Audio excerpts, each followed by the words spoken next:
Hey, look, somebody's first. Can you hear me all right out there, Level Up?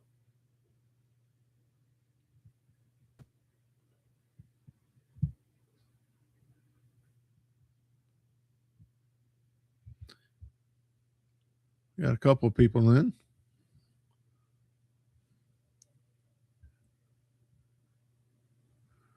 Not sure if you can hear me, though.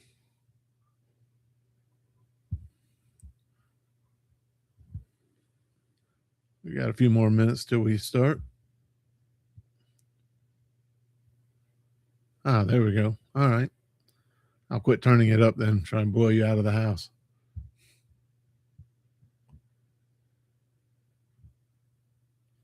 I see Jeff ain't here yet. He must not have read my post again.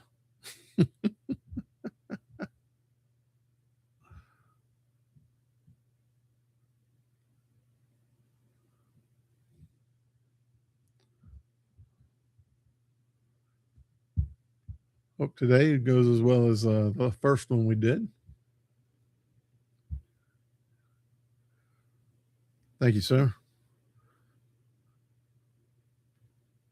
From here, I don't know how close I need to get to the microphone. We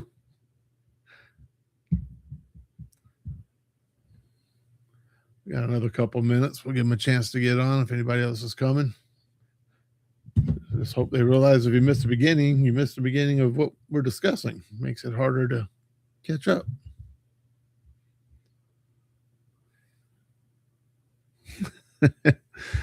He's looking at his clock now going, was it 1 o'clock? And he's got to be tired, man. That dude's been working a lot.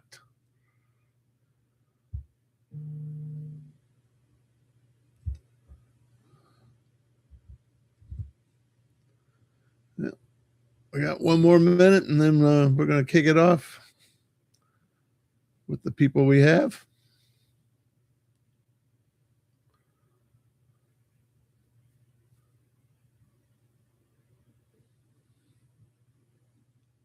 Wish I could hear without these headphones on, though. They're kind of goofy there. I think I'll also start bringing in one of my photo lights and kind of adding a little more light to it.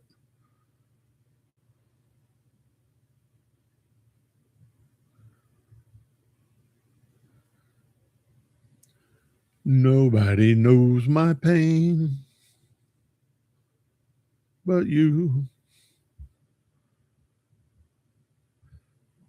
Well, the waiting is the hardest part. All right, I guess we'll get ready to start. See who else kicks in, but don't want to make the people that did come here on time have to wait. All right, guys, welcome to Tom's Pedal Demos, live YouTube show today. We're going to discuss pedal chains, pedal order, why, what, where, how, and why sometimes you need to just break the rules. Hey, look, Jeff's here. He made it. You'll see him jump off in a minute when his boss shows up. All right, guys, I guess what we'll start with all starts with how many pedals do you have on your board? If anybody wants to throw that out there, please feel free to. And I'd like to know what the first pedal on your board is and what the last pedal on your board is at this time. And then I'm going to run through what the rules of pedal board order are, because they do have rules, but we all know at the end of the day, you put what you like where you want. And sometimes rules are made to be broken so that you can do some different stuff, get some different sounds. But here's where we're going to start. Every pedal changes your signal. That's the first thing you need to remember is you put your pedals in order. Every pedal will add or take away from the signal, and each pedal reads the one before and the one before it. So as you're going through them, you want to make sure that the order that you're putting them in, that the one before isn't changing the sound that you want when it gets to the next one. So what we're going to start with, and we'll go back so don't nobody panic and start yelling, well, this one should go first and that one. We got some pedals that do go in between some of these, but normally you would start with your tuner. This is the Boss TU2 chromatic tuner, but your tuner needs to be the cleanest signal in your chain for the most part. So you usually want to start with your your tuner. You run from your guitar straight into your tuner. And this is where some people change it up, and we'll go ahead and get that out the way right now. But next would be your wah pedal. This is a Dunlop Crybaby.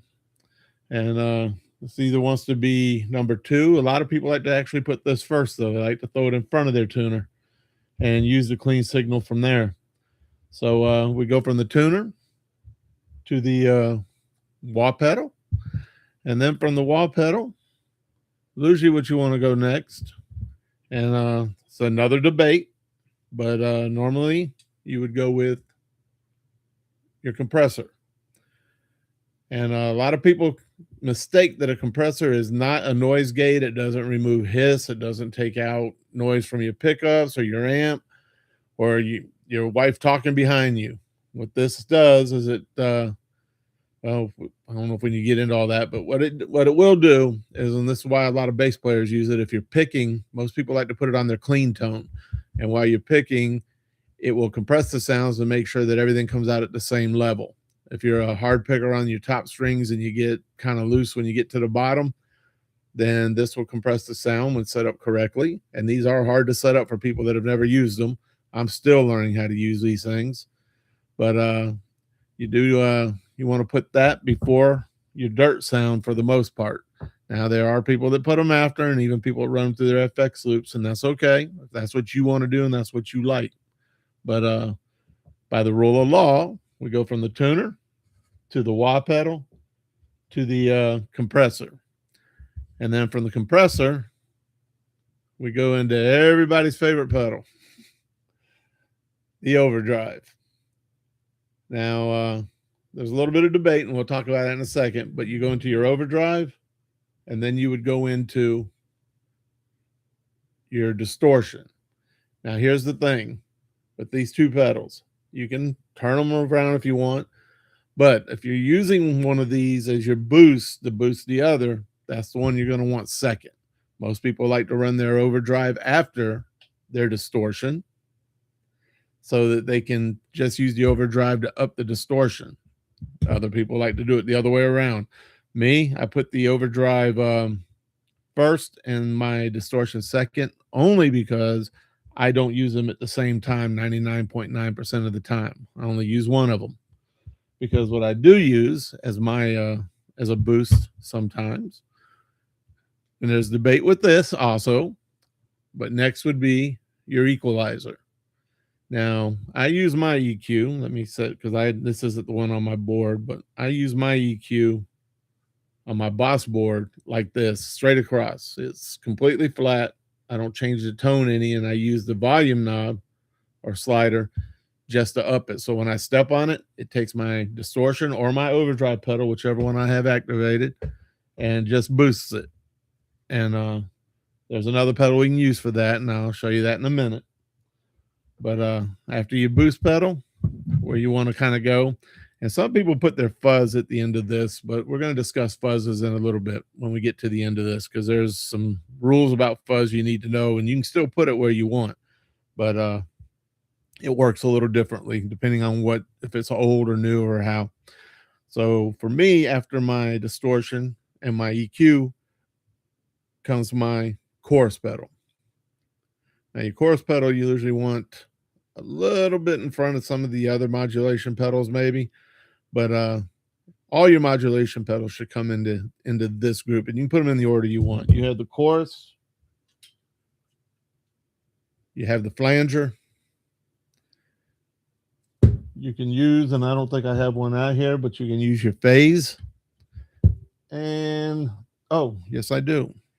You can put your phase up here.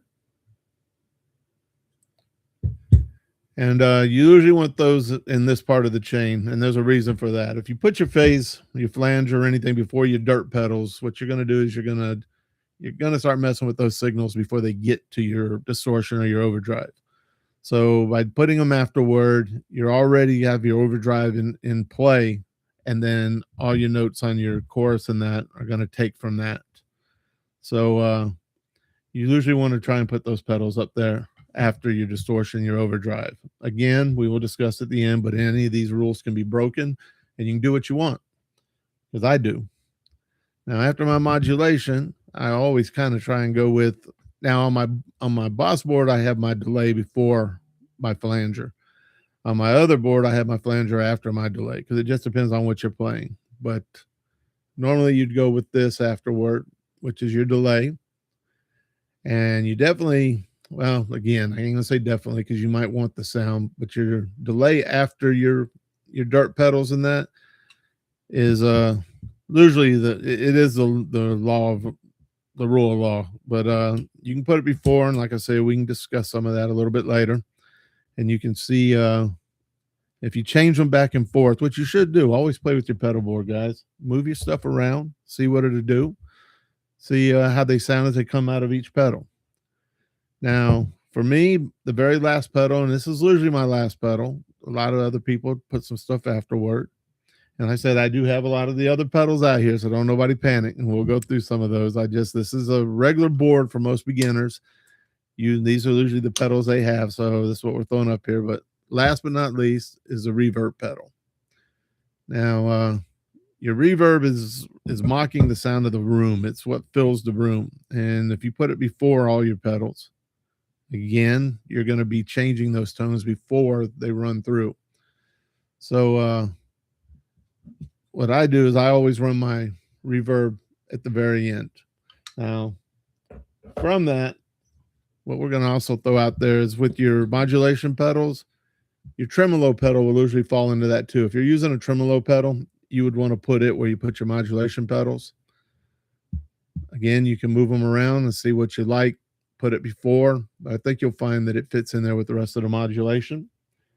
And now there are some pedals that are built exclusively to go anywhere in your pedal board you want. Now most of these are I would say boutique pedals, but they are ambient reverb pedals. You can put it at the end. A lot of these are built almost specifically to go before. I don't know if the Dark World is. This isn't my pedal. It was a loaner, and I'm learning to use it because it's not a budget friendly or affordable pedal, but it sure is fun.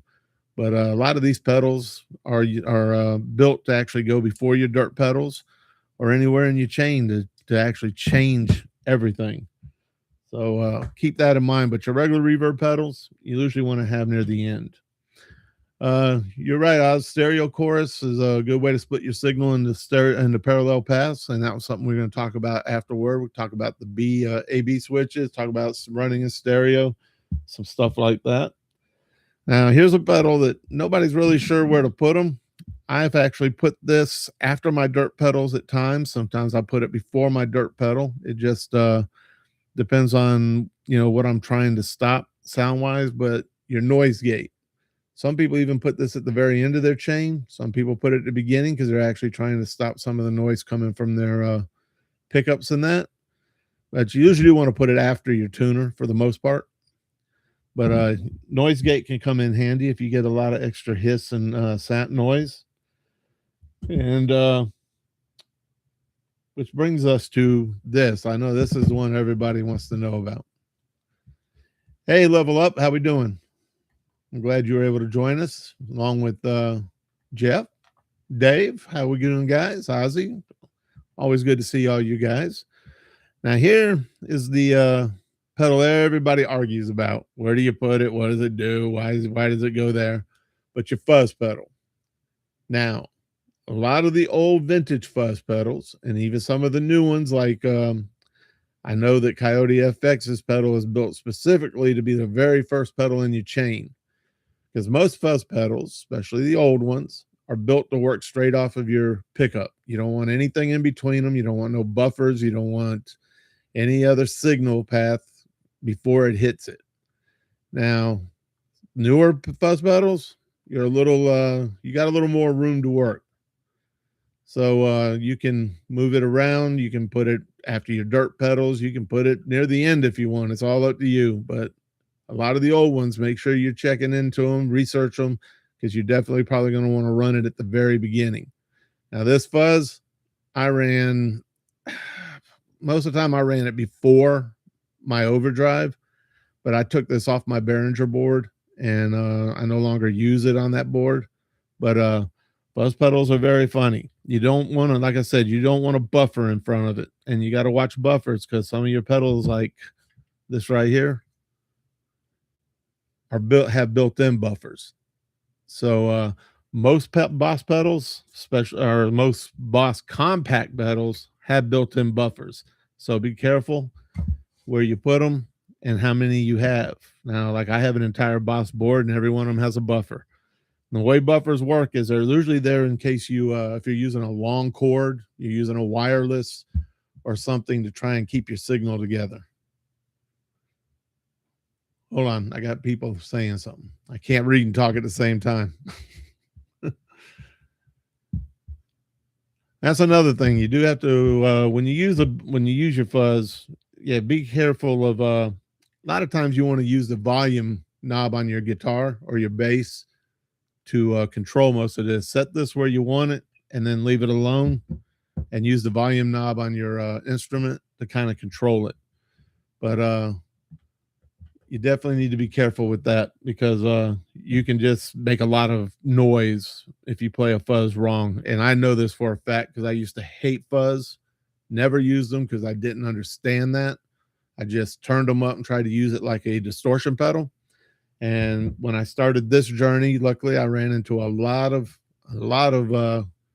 great people that gave me some advice on these fuzzes. And this actually, I think, was the first one I went out to buy to try what they were saying. Now I have a Coyote FX 2T fuzz. I have a Scar Industry Cat's Ass fuzz, and I have 3 or 4 other fuzz. I think I've got a Donner fuzz. I've got a Emori fuzz, a couple others. So you learn to use them; they can become great fun. Hey, how we doing, J Pros? Thanks for joining us this morning. Another pedal that people like to break out, and you have to be very careful where you put it and how you use these if you're going to put them in another chain, but you're all in one. This is a small version. I have a Boss ME50 and I have a Zoom 606, I think it is. This is the Azor. This has like distortion, overdrive, reverb, delay, everything in it. And if you're going to put this into your chain and still use other ones, this also even has a built-in tuner. Not a great one. I would stick with a dedicated tuner. But when you put this into your chain, be very careful how you run it because these all-in-ones can mess with the rest of your tone if you're not careful. So if you're going to add one into your tone, just be wary. This is a pedal you can put almost anywhere, but there's some certain things about these pedals you got to know. This is my Sonic Cake Vexpress expression pedal. This is not a wah pedal. This and this are 2 totally different things. This will not do this, and this will not do this. Now you can buy some that'll do both, and but just make sure you got them set up right. But what this pedal does is it's a lot of EHX pedals, some Boss pedals. There's some other ones. I think TC Electronics has a few. This pedal just hooks to them and allows you to take the sounds on those pedals to the next level. You can mash them and turn them and push them and everything else, whatever you want to do. And you just use this to dictate what they're going to do. It's just like a wah pedal. The other thing is most of these pedals are passive. You see there's no power cable on them, which means 95% of the time you're going to need a TRS cable because that's what powers it. Now, there are, again, rules to that. You need to research whatever pedal you get, make sure how it works. Some of these will come with power, but the only thing the power cable is for is to light up the LED. So a lot of times those don't even need the power. Even if they have a cable, it'll still work as long as you got the right cord in it, which is usually going to be a TRS cable, and it'll still power it and make it run just fine. Now, a couple of strange pedals. Well, first, let's do this. All right. Remember, I was telling you that the EQ pedal is what I use as a boost pedal on my Boss board. But a lot of people have just a boost pedal. And this pedal you can put after your dirt pedals and even after your EQ if you want. But what it will do is take your volume and just boost it. It does exactly what it says. So you want to put it before that would be a very strange thing. Be kind of cool to try out. I've never tried that. See how it sounds. But I've never put it after all of my modulation effects in that. I only want to boost my signal from my distortion, my overdrive when I use it. But hey, that's what rules are made to be broken for. Check them out and see how it sounds. Let's see. Now, here's something we were talking about running in stereo. There's also another thing you can do. This is called an A/B switch. Now, what you can do with this is you plug into this from your guitar, and then it has two outs to go to two separate amps or two different setups, two separate boards, whatever you want to do. So this may usually be first in your chain. Now, I have the one control one. It's really nice. And it has I put my tuner before it. That way I don't have to switch over to whichever side has the tuner to it. So I would run into my tuner, from my tuner into the AB, and then the ABs out, go to where I need them to go. But same thing with your fuzz. You may want to run it beforehand because this takes signal just like everything else. I don't know how much it would change and how good you needed one to be. Some of them are cheap. Some of them are really nice, have built-in buffers on them. So be careful about your fuzz if you get one. Now, here's a pedal. A lot of people nobody knows where to put these. I've never used one of these on my board as a regular. This is just a fun toy I love to play with.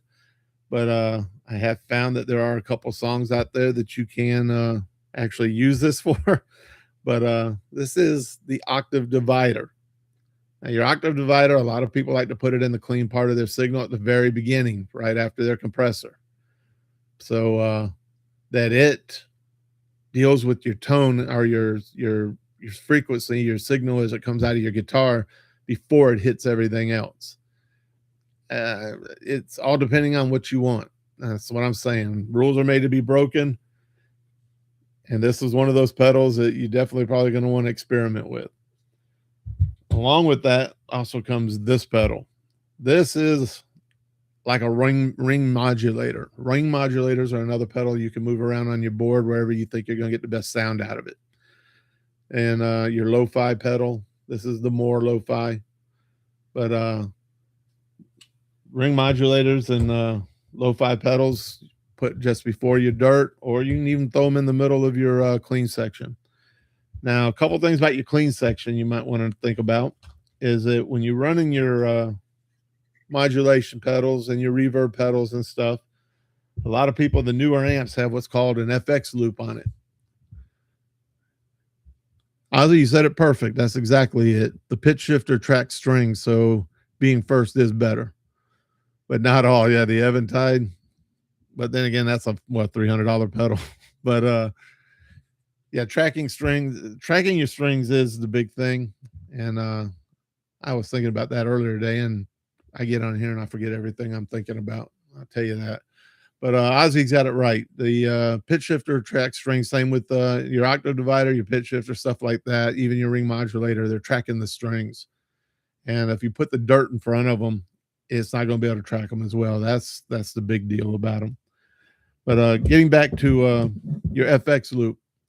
Your FX loop allows you to put your pedals after your preamp so that your preamp isn't changing the sound or adding overdrive if you run your preamp really high. So what you can do, and I do have my Behringer board set up, that the front row for me, where I'm standing, are all my dirt pedals, my compressor, and my equalizer, my EQ. I run it in front of the head, plug into the front of my MG Marshall, and then all my modulation pedals and everything, I run them through the FX loop. What that does is it allows it to bypass the preamp, and you get better tone out of it for the most part. Again, can't always do that. I get people all the time asking me why I'm not running them through the FX loop on my JCM. Well, the reason for that is the JCM 800, being a vintage amp, does not have an FX loop. So everything runs through the front of head. Does it make it a little noisy sometimes if I'm trying to play dirty, real dirty, and have my preamp up on 10 and try to run my chorus in that? Yeah, sometimes. But I got a new overdrive pedal, a dual channel overdrive pedal from Level Up Effects called the Hair of the Dog, that when I run that from front of head, I can really bring down my preamp, and it allows me to crank it up so I can bring it offline and have the preamp turned down, and then my modulation and my reverb and that sound just fine. So it all depends on how you're going to run it. And these are all things, like I said, though, you run different pedals because every pedal reads the pedal in front of it. You put your distortion in front of your flanger, your signal going into your flanger is going to be distorted. So, you know, you got to look at it that way. If you put your flanger in front, now your distortion is going to have modulation running through it before it comes out. So these are all things that a lot of great guitar players have changed it. Eddie Van Halen ran his phaser before his dirt early on. That's the sound that we all love. You know, there was other guitar players that move them around. The first thing you got to remember about pedal order is there is no true order. There is a place to start. There's a place that most people will lay down as the law. But if you're looking for a different sound to do stuff that may be a different kind of music, shoegaze music, the Edge is famous for having pedals that aren't in order. So, and other guitar players. But this is the basics, and people had been asking me what the basics were. And now that you know, we have more people in here, we'll go through the basics of a basic board real quick one more time. Start with your tuner. From your tuner, you would go into your wah if you got one. Again, some people like to run the wah very first. That's up to you. Another pedal that people like to put at the very, very front, but I put after my wah, would be your compressor. Your compressor works best on your clean sounds for the most part. From that, I go into my dirt pedal. Well, no, I do it the other way. I go into my overdrive, into my dirt, but my main board, they're both in the same pedal. Like I said, my Hair of the Dog has both in it, so they go in the same, whatever order they're in. And then your EQ. Now you can run your EQ through your, it's another rule break. Run your EQ through the FX loop. Run it through the FX loop allows you to tone shape if you're wanting to do that. Like I said, I run mine flat because I use it mostly as a boost on my Boss board, and I run it front ahead.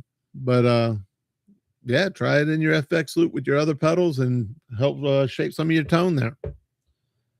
Then your modulation pedals. I just grabbed this one. I got them all mixed up now. But like your tremolo, your flanger, your phaser, your chorus, and then you go into your delay. And last but not least, we would go into our reverb. But guys, these aren't set laws, so you make sure you try them out, move them around, see what you can do. Change your overdrive and your distortion. Try your compressor after them, see what it sounds like. Like I said, though, the mistake everybody makes about a compressor is it is not a noise gate. You don't put it on to get rid of noise. You don't put it on to take out hum and hiss and anything like that. That is not what it does. So please do not use it as such. That's what your noise gate's for. And I know that they got the Decimator out there. I have the Legal Done from Joyo. I have this from Nuix, the Huminator. This is actually a pretty nice pedal. It also has an in and out. Now, some of these pedal changes may be a little bit different if you're running stereo. A lot of chorus pedals run stereo. A lot of people love running stereo. I'm not a stereo type guy. I don't think many people sitting in the audience can tell that you're running in stereo when you're playing as loud as you can, making noise, and they're half drunk.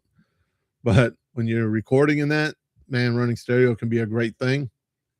And I like to do it sometimes just in the room to hook up two different amps, sit in the middle of them, and play a chorus on it and listen to it come from both sides. It's kind of cool. And these ambient reverb pedals are really cool in that. If you have a pedal that I didn't have on here and want to want to ask where you think it should go or tell me where you think it goes best, please let me know. I tried to cover most everything that I had in there, but there's just way too much to bring it all in here. But again, I would say your first pedal, almost always your tuner or your fuzz, and your last pedal should be reverb. If you got anything different than that, please throw it out here for me and let me see what you got. Let's give it a discussion. But that's about all I have on that. I'm sorry if there's something else you want to hear. Like I said, throw it out here. I've got the computer up. I can see your chats. And Ozzy, I know you got to have something to throw out there because you know a lot about this stuff. Level Up, what you got for us? I know you build a lot of stuff just with all this in mind. Always throwing stuff out to me, asking me, what you think. J Pros, that's cool, man. If you got a question about something, go ahead and ask away. I'm sure between people we got in here, we can get you an answer on it. Multi pedals. I will say this about like the ME50 and that. The one thing, a couple things about multi pedals that you can look at when you're looking at them is check them and see if they allow you to change the order. Because here's a cool thing: if you have a Boss Katana and you have the new katanas that you can use the effects app on the phone or on your computer, it actually allows you to rearrange all your pedals. You pick the pedals you want, and then you can arrange them in the order you want. Now, a lot of effects boards, multi-boards don't allow that, like this little Azor that I showed you. This does not allow you to do that. It's in the order that they have it here, and that's what you're going to use. But the ME50 is the same way. Whatever order it's sitting in is what I've got to use. So if you're going to use a multi-pedal, just remember that. See if you can find one. And there's even regular pedals, like dual channel pedals that have that on it, like the Joyo Vision. It is it's a cool little pedal with a lot of different sounds on it, and you can pick what side you want to roll first when you using a toggle switch. So yeah, look into those. I'm waiting for somebody to make a distortion overdrive pedal. Well, actually, I think K-Line has one. A couple other people may, that you can find toggles on that will allow you to change them. Ozzy, that's a good point right there. Ozzy says that he finds that multi-boards will sound better if you use a boost or an overdrive in front of them. I've never used an overdrive in front of my ME50. Never thought about trying it. I may have to break that out, because when you guys give me suggestions, whether it be here or on any of the other formats, I always try to break out something and give it a shot. Small board. Yeah, see, Level Up brings up the same point. That's what I was trying to tell you. Most people run their reverb at the very end, but he likes to put his in front of his overdrive sometimes because he gets a cool but not very practical sound. But they are cool sounds, and sounds that you can use for different things, especially if you're going to do if you're doing recording and you want to do like a sound, I guess you call it a soundtrack or something for you're thinking about doing something for making a movie or a short video in that. A lot of those reverb pedals that are built for that, like the Chase Bliss and the Discomfort Designs and stuff, you put them before that and you can get some really wild sounds out of them. Let's see. J Pro says the last 4 pedals on his board are the OCD, the Tube Screamer, the Power Drive, and the Fender Metal. Hey, I have the Fender Metal. I like that little pedal. Make good sounds. See? And they probably aren't supposed to be at the end of your board, but if that's where you got them, have at it. But I would take a little time maybe and move something behind, put your reverb behind them or your delay, and just see if you like that better. But nothing wrong with that, man. If you like the way it sounds, that's all that matters, because at the end of the day, it's your sound. That's what drives me crazy when I hear guys tell other guys that your tone sucks, or your tone isn't good, or you should do something about this. It's not his tone.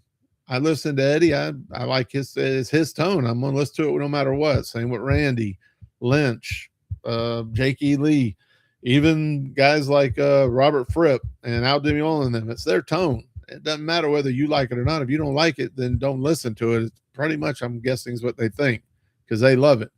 So always work towards getting what you like. And let's see, Level Up is working on a distortion, then overdrive, and it's in the design phase now. I can't wait to hear that. Hey, think about putting a switch on there to switch them. You know, I love a toggle anyway. Let's see what we can do. But yeah, YouTube. That's what I was saying earlier. YouTube runs his reverb and delay before the preamp. And I'm not a big Edge fan, but he does come up with some really wild sounding things that sound pretty cool, just like Jack White, you know. And that's where I use my octave divider, Seven Nations Army. I love to use that and bring it way down and play that. But yeah, the Edge does some wild stuff with his pedal board. Doesn't make no sense to me, but it sounds really good for what he's doing. J Pros, you say that those are the last four. Can I ask you how many pedals you have and what you're running before them? If you don't mind, I'd like to check that out, see what you got going on. May have to set mine up that way. I've got a Ultimate Drive, which is kind of a rip off of the OCD. I don't know what I got that could replace the power drive, but I'm sure I got something hidden away in there. Bruce, Dave, mowing and listening, that's got to be a chore. Some fidget clickers. Dude, you know I love a good fidget clicker. Come on now.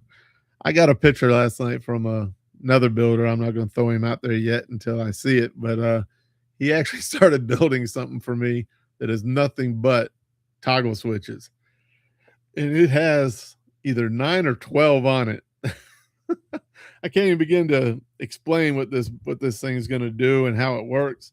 But he sent me a picture and asked me if I wanted to try it out when he got it done, since I keep talking about toggles. So we're going to see how it is, what it does. I don't know if it's an all-in-one or what. But yeah, if you want to send that, J Pros, I'd like to see what you got over there. Trying to think of if I missed anything here. Any questions out there, please throw them out here. But oh, buffers. Let's talk buffers for a minute. Yeah, they are. I'll admit that, Ozzy. They are the new cowbell. But you know what, man? I used to hate toggles because I never felt that they did anything. I'd switch a toggle and I'd be like, what changed?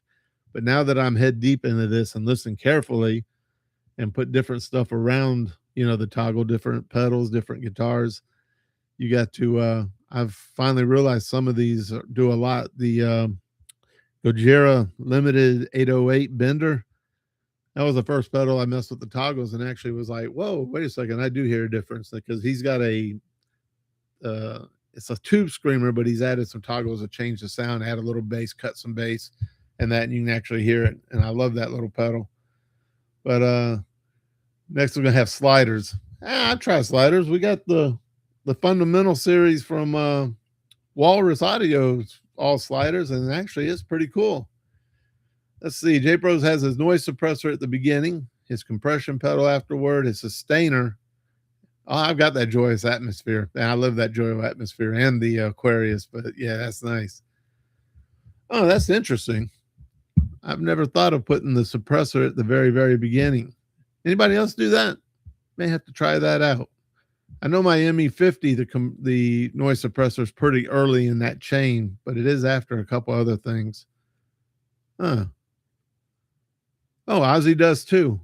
Oh, I may have to give that a try. Move my noise suppressor, because I put it late in it. It's never wrong, J Pros. You're never wrong if that's where you like it and that's where it does you the most good. If maybe your pickups are giving off some hiss and you're getting rid of it before it even enters the chain, nothing wrong with that, man. So don't ever let anybody tell you you're wrong. They can tell you try something, but don't ever let nobody tell you you're wrong, brother. I'm guessing you're kind of new to the pedal world. So yeah, just keep experimenting, man. I'm really interested in you having that atmosphere before you dirt pedals. That's got me thinking and wondering. I may have to, because I love my atmosphere. I may have to move it in there. Yeah, you may be right about that. I know my ME50 is kind of early in there. It's I think there's two things in front of it. The wah, or whatever, octave up, octave down, because you can change it on the ME50. And I think the compressor is listed before it. I need to look at it again. I haven't pulled it out in a couple months, but I'm really interested in that Joyo Atmosphere being for the dirt pedals. That's something to think about. Tell your wife, oh, you're never wrong. I'm not gonna have that fight with your wife. I've seen what she carries. So no, she's right. Just like my wife. They're always right. But Jay Bro, I appreciate you coming on here, man, because you've made me think about a couple things. I have never put my Atmosphere that early in my chain on my Joyo board. It runs after my Dark Flame and my Uzi. And I actually used the Uzi to boost my Dark Flame, which I know is kind of strange. But yeah, I usually run it second. I run my Legal Done right after that, which is the Joyo R Series compressor. I may move that stuff around because it's tore down right now. I've got like 6 boards in there and only 3 of them are full right now. But I'm gonna try that because I had the Atmosphere and the Aquarius way deep in there, and I'm gonna see what that does. Dude, you ain't wrong with Joyo. I'm gonna tell you, I know that we have some sayings, and one of them is you can never go wrong with Boss. So if you need a pedal and not sure what to get a Boss. I personally am on the Joyo bandwagon, especially the R series. I do love the 1030 series too. All those pedals, I think, especially for the price, are very good. And I've got a Joyo 1030 board. Well, I've got 22 pedals from the 1030 series, and I've broken it down to about my favorite 8 or 9. I also have the switcher looper. I need to hook it all up one time. And then I have an R series board that has 12 of the R series pedals, and I love Joyo. I don't find much wrong, but a lot of people don't like them, but I think they're pretty good. How about the Joyo? Because it's something. Oh, okay. Well, I appreciate that the shout out, man. I appreciate you checking it out. I try to give good information. If I'm ever wrong, please somebody let me know so that I don't tell people again. But every pedal depends on more than just the pedal. Your playing style, your amp, your guitar, your pickup, the order, everything's going to dictate. That's why when people say you can't have good sound unless you've got Strymon pedals mixed with Eventide and, a lot of these other pedals that are $400 or $500 for a single pedal, you can. Yes, those pedals are nice. Don't get me wrong. I'm not going to put them down. They're fantastic pedals. They're well built. They got great tone. And they have a lot you can do with them. But if you're not getting paid to play and you're not recording albums and that, and you just want to have fun and have some good tone, you can do the same thing with Joyo and Behringer and Boss and the rest of them. Which that takes us back to Boss. Let's discuss Boss for a minute. Well, where's my Boss pedal? Oh, we were talking buffers a minute ago. Now, not all pedals. If you have true bypass, it doesn't have a buffer in it. Let's go ahead and throw that out there. The two things everybody discusses is, do you want true bypass or do you want buffers or non-true bypass? Most true bypass are going to be buffered. Not all of them, but a lot of them. Now, Boss is famous for having, right here's again, buffers already built into them. One Control uses buffers, but what I like about their stuff is most of them have switches. You can turn them on and off. Your buffer is, if you're using long cables, wireless system, other stuff, it helps remove the noise and boost your signal so that you keep your signal as strong as possible as it rolls through. If you're playing a Boss board, like I have one that has 10 Boss pedals on it, or 10, I think it is. Every one of them has a buffer in it. Now, a lot of people don't like that. They don't want buffers all through their stuff. They want one buffer where they want it, and you can do that. You can buy buffers that are just buffers. Quite a few companies have them. EHX, I think, has a buffer. Boss probably has a buffer. One Control has a buffer. TC Electronics, somebody let me know if they build a straight buffer or not. I'm not sure if they do or not. Same thing with MXR. I'm not sure about them. I haven't seen one, but that doesn't mean it doesn't exist. But a lot of times what you want to do is a lot of people, they'll put a buffer at the beginning of their chain, which I don't understand. Well, okay. Yeah, you put one at the beginning of your chain. They put one in the middle of their chain, usually after their dirt pedals or something. And then they'll put one near the end, even the very end after their reverb or just before it. And again, it's all preference, what you're using. If you're going to use wireless or you're using a 20, 25, 30 longer 50-foot cord, you may need that buffer at the very beginning. So try it out. If you're not using a Boss Pedal tuner and you're using somebody else, see if it has a buffer in it. If you're running that at the front of your chain. If you're not, then maybe look into getting a buffer. A lot of these big boards you see built like by the Rig Doctor in them, they put buffers at the beginning and are underneath. If you look underneath their boards, you see a power supply, and then you'll see some other things. A lot of people are wondering, well, what are they? They're splitters and all kinds of stuff, but there's usually a buffer under there, and they're running it in a certain place in their board. So everybody kind of has a buffer somewhere, but if your entire board is true bypass, you have no buffers. And I know some people out there may be talking, well, everybody knows that. Well, like I keep trying to explain to everyone, I am geared to people that are new to this, that never collected pedals, don't use a lot of them. And I'm just lucky enough that a lot of people that do know this stuff have gotten involved and helped me learn even more than I knew, and help teach the new people that are coming up that, what's going on, why these things do the things they do. So I appreciate you old timers. But yes, I talk like I'm talking to the new guys because that's who I am explaining to for the most part, so that they can learn the things that I had to learn. And I just learned them recently because I couldn't find anybody to teach me these things.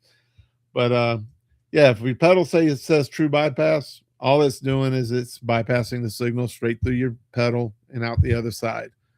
Nothing's touching it. It's not being processed or anything if you have true bypass, supposedly. Not every pedal says their true bypass is true bypass. So be careful. A lot of the cheaper ones are not.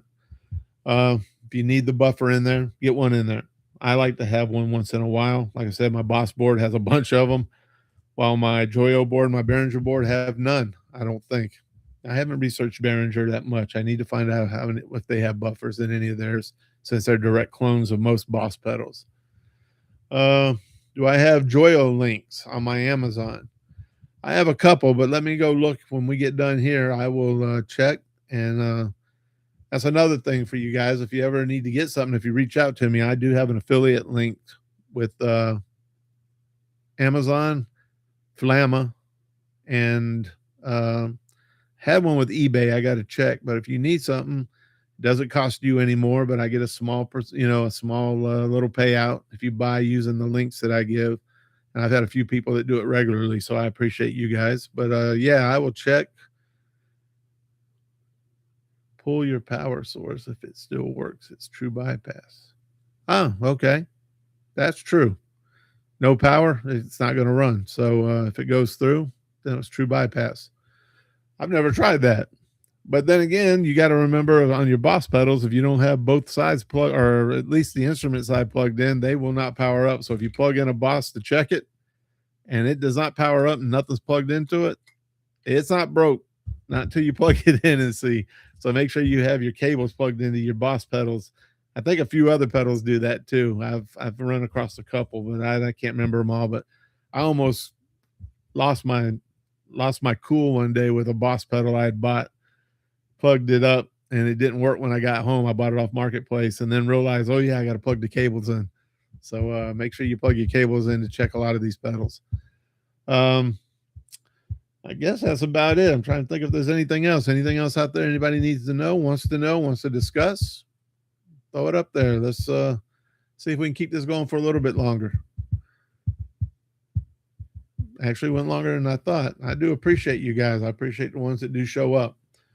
But yeah, I can help you with an affiliates link, Jeff. If you just want mainly Joyos, I'll hook you up with that. Joyo doesn't make too many bad pedals. There's a couple that I haven't liked, but Behringer's the same way. And again, don't skimp on cables. You don't have to have Magomis, however you want to pronounce it, and spend $100 for a cable. They're great cables, but you can spend half that on a Pig Hog and get just as good a cable. As far as I'm concerned, my Pig Hogs do me just fine. I have bought expensive cables. I have Guitar or Amp Turco Guitar Works custom cables I had built because I needed them at certain lengths. They're fantastic cables. But yeah, go with Pig Hog if you want. Even Joyo and Donner and Fender and them make some pretty good cables. I've never had problems with. But again, don't let the old timers or the people that have been convinced that only the most expensive stuff is good trick you. You know, make your dollar go as far as you can. That's what I preach here. Parallel paths like blending dirty, dry with dirty. All right, here's a good thing on some of your pedals you will notice, and when you put them in your signal path, you'll need to keep in mind your blending knob, your mix knob, stuff like that that is on your pedal. A lot of people don't understand what those are for.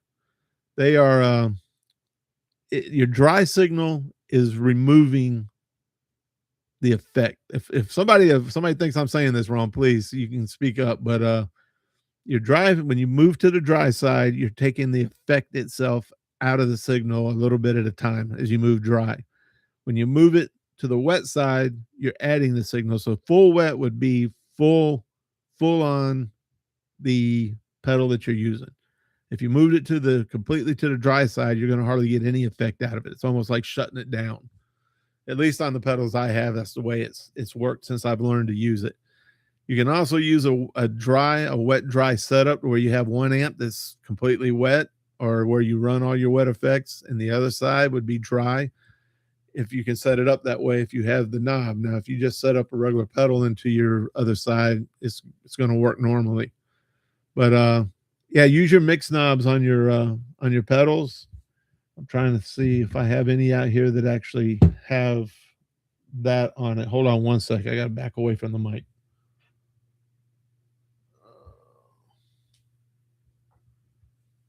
Wow, I actually don't have one out here. But nope. Well, that's unusual because a lot of the newer pedals have a wet dry knob on it. But yeah, your wet side is going to be full effect, or the more wet you are, the more effect you're going to be getting out of it. So even when you set up your pedal board and you're thinking about doing a wet dry setup, you'll need to think about where your pedals are in order and which pedals you're running to which way, because wet dry setup is kind of like running a chorus setup. You're going to make sure that you're getting the sound you want out of each side. So be careful with that and make sure that you get the pedals in the right order, because the order you love right now, if it may be the greatest tone in your ears that you ever heard and you love it, but you start to run it through a wet dry system, it may not sound the same. So hold on, I'm sorry, I'm reading again. Oz says that he had a guy that had one stack dry and dirty and one dirty, and blended them so chords became more detailed and strings ring more defined. And that's exactly how it's supposed to work. And that's what I mean, but it may change the way you need to set up your pedals in order to do that. The way you got them set today may not sound as good once you run it through a dry, dirty system. So yeah, just watch for that when you do it and see what you think. And use the mix knobs and the blend knobs on your pedals the correct way. And again, it's not changing any of your sound, your tone, or your what should I say, the effect of what you're running. If you have a wet and dry or a blend knob on, say, a chorus, turning it up doesn't change the chorus effect. All it's doing is adding more of the effect into your signal. As you turn it down, you're removing it. So just remember that when you use it. Level up. Yeah, he hit it on the head. Cables are just as important than anything else. But I didn't say don't buy expensive ones. I just said you don't have to buy the $100 ones if you can get the same kind of build quality out of a $45 cable. So if you want Mogamis and want to spend $100, so you say you got Mogamis, hey, have at it, because they are a great cable. But do not buy cheap Walmart or Radio Shack cables, because you will have noise. You will not like it, and you will spend days with noise suppressors and everything else trying to get it out, thinking that there's a problem with your setup, and it will be your cables. Do not, I won't say don't buy expensive, but what I will say is don't buy cheap. Don't try to get by with a $4, even your patch cables. Go ahead and get the MXR ones if you want, a lower priced one. Or again, Pig Hog makes $25 for 3 or something, or for 2 patch cables. Yeah, that may sound expensive, but it's worth every penny. If you want the Megamis, have at it. The solderless ones, now I will say this. Now there's a debate about these solderless ones that you can build. You cut them to your size and that, and people say they're great and they're the best. But without the solder, there's nothing there to protect it from oxidation. I'm just going to throw that out there. That's what I've researched on it. That's what I know about it. I'm not an expert, but I prefer to have soldered cables because I think I'm getting a better quality cable with more protection. And y'all are starting to have let me catch up here. Let's see. I think when it comes to new people with pedals, 11 isn't always the answer. Not all potentiometers are the same. No, you're absolutely right. When you're turning them up in that, also you can take two pedals and set them next to each other. You can take the same two pedals, take two Boss super overdrives and set them at the exact same setting. And there's going to be a little bit, you may not even be able to hear it, but there's a little bit of a difference because potentiometers are not the same. Every one of them is different. So, yeah, if somebody lends you one, don't just throw it at your settings and think you're good. Throw it in the same place on your board or something. You may have to play with it a little bit because it's not going to be the same. That's why it's funny when I watch people do pedal set, shootouts, they try to put everything at the same, and different brands are not going to sound the same at the same, setup. Jeff says counterclockwise is the way to go sometimes. He's absolutely right. Sometimes turning it down is the best way to go. Fuzz pedals are like that. Some transparent overdrives are like that. You don't need them turned up to 10. That is a big myth with the Tube Screamer. You do not turn the Tube Screamer all the way. It's not a distortion pedal. It is an overdrive pedal. The Tube Screamer was not meant to be turn it up as loud as you could, and it's going to be more distorted and rip than anything else.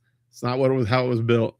So absolutely correct, Jeff. Turn it down a little bit and see if you can find your tone there, just like your volume knobs. That's the thing that I had to learn too, especially with fuzz pedals. My idea was my tone and my volume on my guitar were supposed to always be turned all the way up unless I was waiting for the singer to sing, and then I turned it down. I didn't even have a volume pedal back then. So that's the only thing I use it for. I am finding now, hey, bring that thing down a little bit, roll off that tone some, not every pedal, not every amp. I'm even bringing the preamp on my JCM 800 down sometimes. I bring it down to 7, 6. Level Up one time saw me doing that and was like, dude, bring that thing down to 3 and check it out. And he was absolutely right. So, yeah, you don't have to be on 11, 12, or 13 to get the best sound. Few hot tone mini amps in Google, so I can run them through my Tube Amp FX loop with volume on 0. Yeah, that is something you got to be careful of. If you're going to run heavy distortion pedals, high gain distortion pedals through your FX loop, you do have to try and keep them turned down because it's not going to do you much good if you got everything cranked up. It doesn't work the same way with distortion pedals through the FX loop because you've bypassed the preamp, and the preamp is what you're pushing with your distortion pedals. I don't know if I'm trying to say it as a way that, like I said, new people would understand it better. Some of you old timers may have a better way of saying it that you guys understand and is more correct. But your preamp, when you go through the FX loop, what you're doing is you're bypassing your preamp and you're going straight into the master. And when you run your overdrives and your dirt pedals and that in between there, you're bypassing that preamp, and that preamp is what is helping push your distortion pedal. So you're taking it out of the loop, as to say. So if you're going to put any of those mini amps or anything like that into your FX loop, be very careful how much you turn them up and how hard you push them, because all you're going to do is start to get a little bit of noise out of it. I don't mean noise like hissing that. I mean just your distortion is not going to sound like good, clean distortion.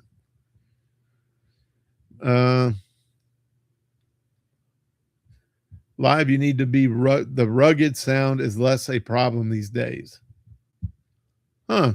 That's probably true. I haven't been to see a bar band or anything though in 3 years because I stay so busy with all of this and my work and everything. But you're probably absolutely right. And that also brings you back to your pedals.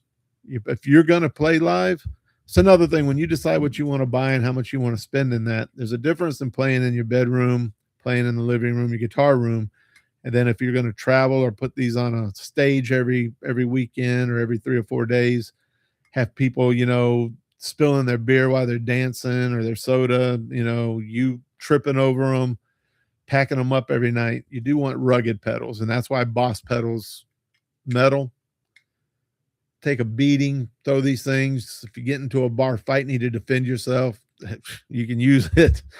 But the Behringer pedals, great pedals for the house, but yeah, you got to be careful because they're not as rugged with the plastic.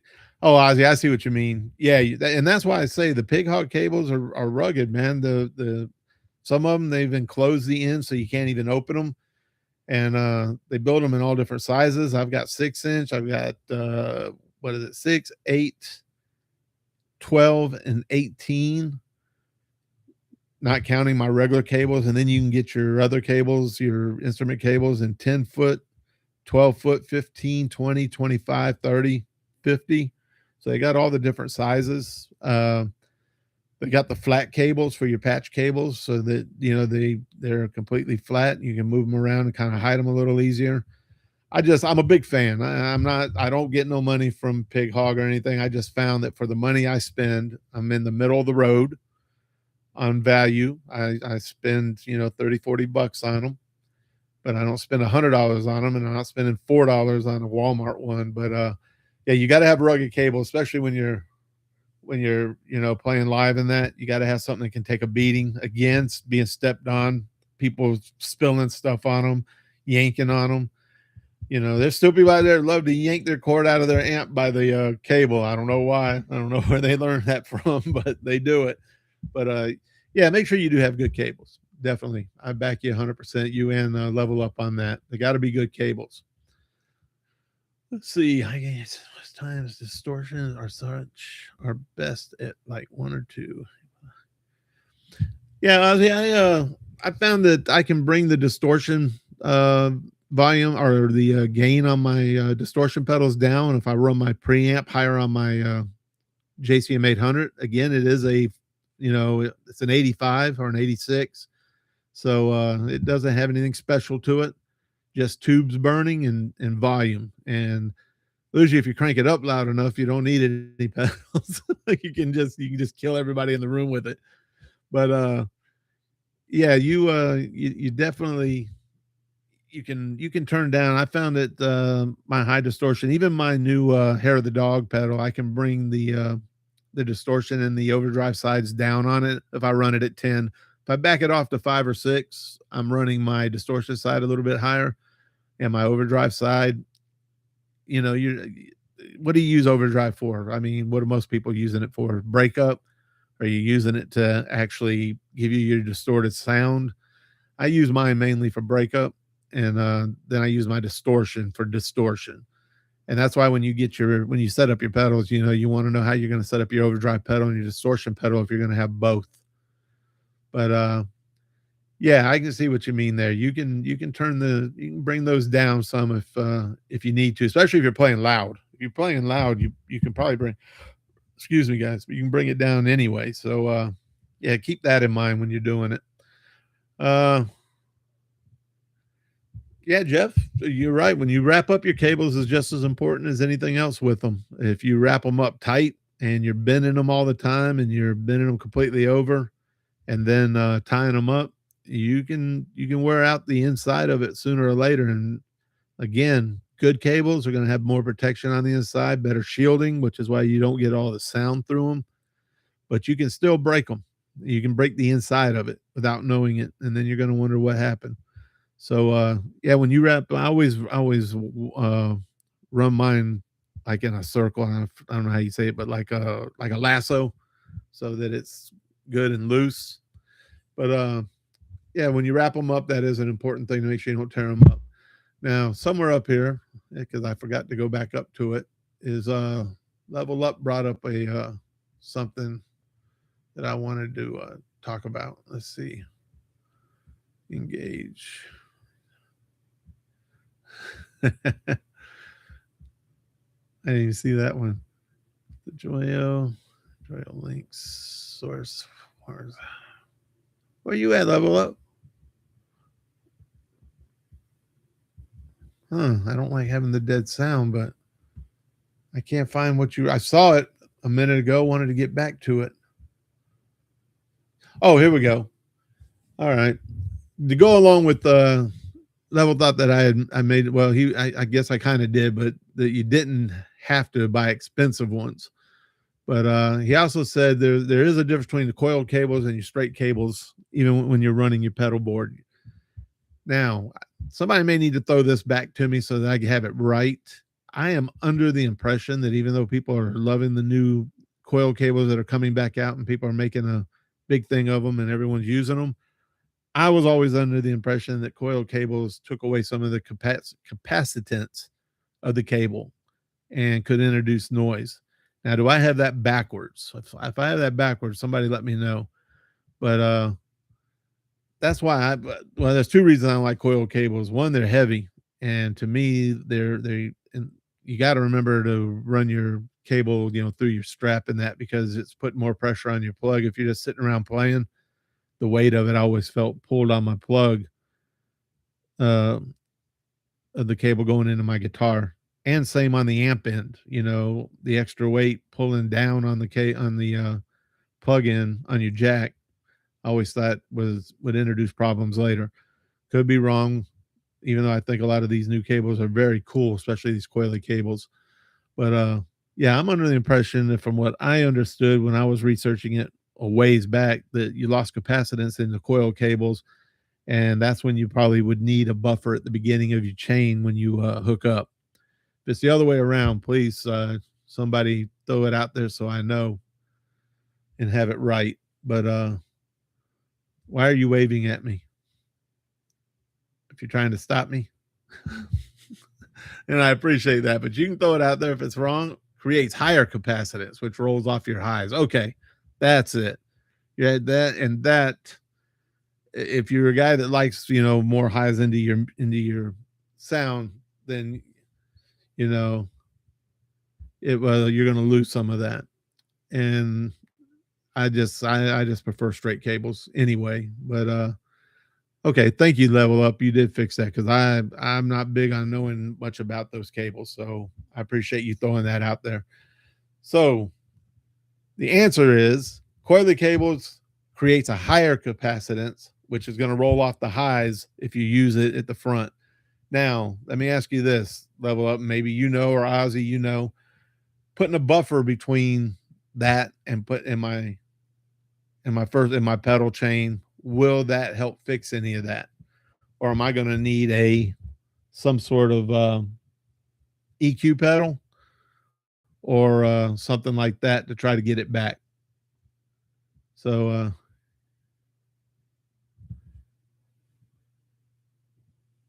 oh, I see what you were doing. Okay. I was trying to find you further up though. But I'm glad you're still there, and thanks.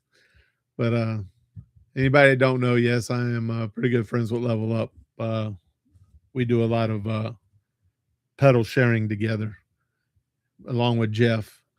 And I don't know why Jeff's got Jeff on here, but he's actually Scar Industries. So if you see the cat's ass fuzz rolling around out there and you're wondering about one, you see his name up here, feel free to grab him and ask him, because he'll answer it for you. But I'm not ashamed of it. They are a little weird, but I'm still proud to be their friend. It will not. Okay. So it won't fix it. So if you're looking for not having as much highs in your stuff, feel free to use a coil cable. Me, I like a little bit of highs in it. Even though I roll them way back on my amp and everything, I would just prefer to be able to do it there and with my pedals and have my cable making that decision for me. But anything else out there? We've got a couple of new people that actually joined us. Anybody got any questions? Anything they want to talk about? You want to know anything want to talk about buffers, or where to put them in your chain, or what is considered a modulation pedal? Okay, I see what you're saying. Since they're lost in the cable itself, see, you guys got me talking about something I wasn't prepared to talk about. I was prepared to talk about pedal chain. Yeah, you missed everything, Soft West. We've been on here for 1 hour and 9 minutes. We already went through the chain twice. But if you got a question, if there was something you were actually wanting to know about, hey, throw it up here and we can go back over it. I'm sure there's nobody here going to be upset about it. Active pickups could actually be used. And yes, I do have a set of active pickups on my Warlock, and I guess I could put a coil cable on it, but you know what? No, I'm good. But that's great information. Level Up. Thanks for sharing that whole thing with us and rolling me into a conversation I wasn't ready for. You rock. But they have it about coil cables. What's next? What else you want to know about your board chain? Come on, Soft. Are you new to the pedal, or are you bringing us some info that maybe we need to know? Either way, throw it out there for us. Love to hear what you got to say. I appreciate all you guys getting involved. Level Up and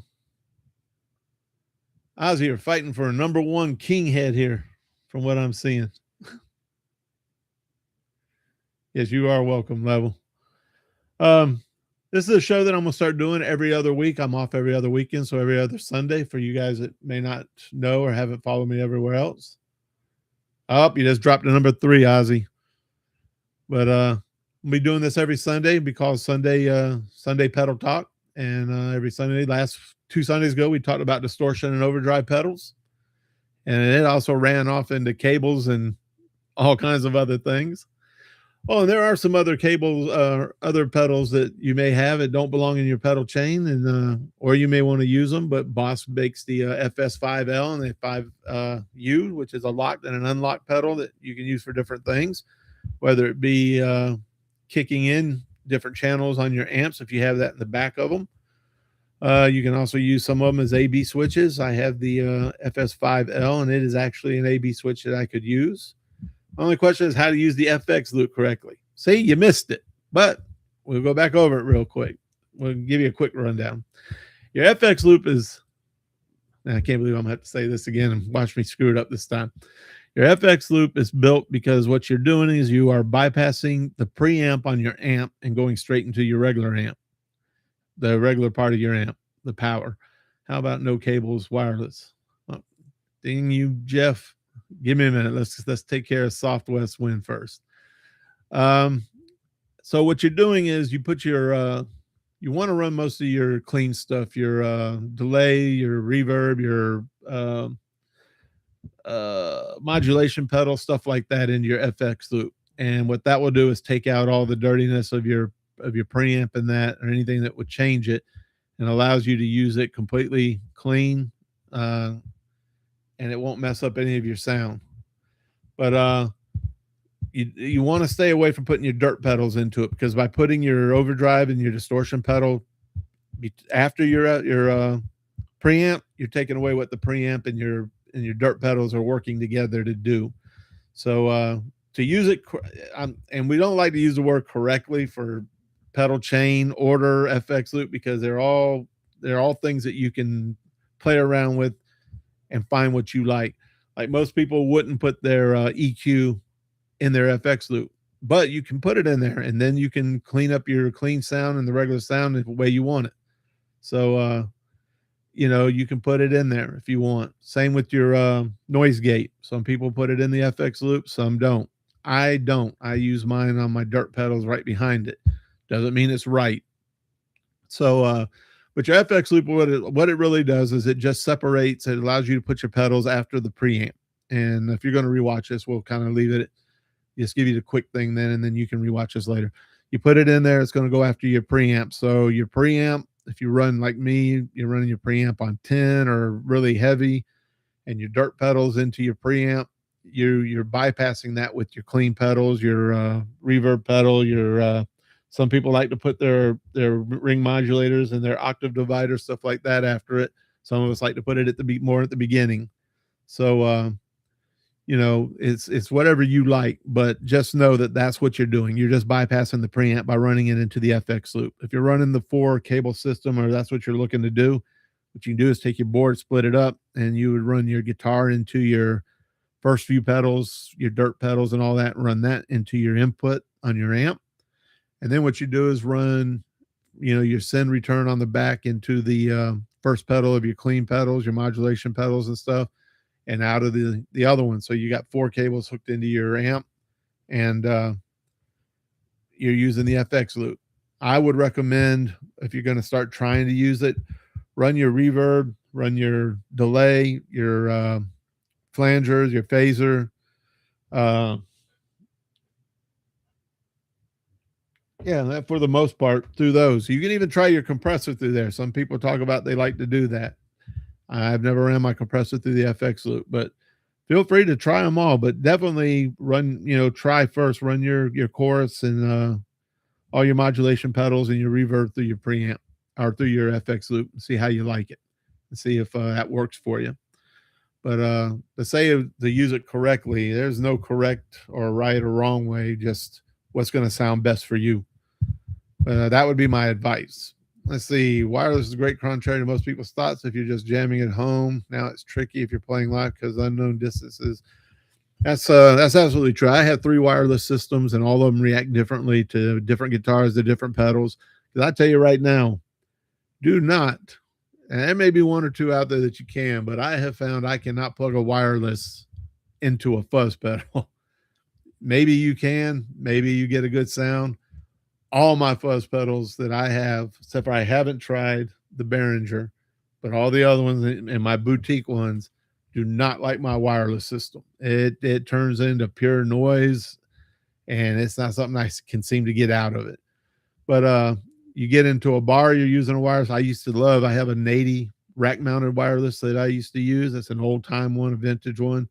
I loved it, and that's what I used. I have a Lakato wireless, and I have a Gemello wireless that's built by Lakato. When I'm sitting in the room doing demos and that, as long as I don't have a fuzz pedal in the setup, I use those because, like Level Up says, that I love being able to get up, walk around the room. If I don't like what I'm seeing, or my wife needs help with the recording, needs me to show her something, or we're trying to work on how to do it, I can get up and deal with that and not have to unplug my guitar or anything. I can walk down the hallway, go get stuff if she asks me for something and it's in the other room. I can go get it and keep playing. But wireless systems are very tricky when it comes to your setup. Does the distance of the pedal board from the amp make a difference? That's another cable. If you're running a 25-foot cable to get your board away from your amp, yes. And that's why some people have to decide they want to put a buffer on there. Because if you're playing on stage, of course, your board, unless you're one of those people, now some people do this, and there's nothing wrong with it. They like to put their board right underneath their amp, and they'll just turn around and walk back to it when they want to hit something. So the closer you can keep your board to your amp and the shorter the cable, absolutely. Again, if you're going to run a wireless from your amp to your board or your guitar, actually what you would do is you would run, I run my wireless from my guitar to my AB switch. And then from my AB switch, I run 2 cables, which one runs to my JCM 800. The other runs to whatever other amp I'm going to demo that day, whether it be the MG Marshall or the PV Renown, the Stereo Chorus, the Katana. But yes, a long cable will make a difference. So short cables, short distance. Yeah, if you're playing in your bedroom and you got your board hooked up, or I say bedroom, but guitar room, whatever, and your board's only 10 feet from your amp or 5 feet, get a 10-foot or a 5-foot cable if you can. Don't run a 30-foot cable in there because, yes, you're losing signal. And that's why you would need a buffer or something in between. Same thing with your 4-system setup. The longer all your cables are, the more problems you may encounter. But great cables can fix that. You may be able to run a 50-foot Mogami and it not give you any problems. But you try to run a 30-foot Walmart cable, it's not going to be pretty. So yeah, short distance, short cables would be the way I would go. Let's see. Oh, you already put that. Okay, short cable, short distance, absolutely. And same with if you're not going to move around the room in that and you're going to use a cable, like that was one of my guitar Amp Turco cables I had built. I had him build me an 8-foot cable because for demos I sit right next to the board, so when I need a cable, I didn't want to have 20 feet of cable wrapped around my foot or all the extra distance. So he built me an 8-foot cable with a special end on it. I call it special, but I forget. It's like a kill switch. When I plug it in, it pushes a little button in the cable and it activates the cable. When I pull it out, it shuts the cable down so I don't get no noise going through my amp and the hum and the touching of it and all that. So you can also look for those kind of cables for your stuff. The same guy also built me a set of patch cables, and then the green cables you see in my, you'll know his cables because my 2 green cables, the bright green ones and the purple one, are all Amp Turco, and then the little patch cables that are round are all Amp Turco, and I have no issues with those cables, but they are a little more expensive. But everything else you see in the room, all the red cables, the Seafoam, everything else, that's all Pig Hog.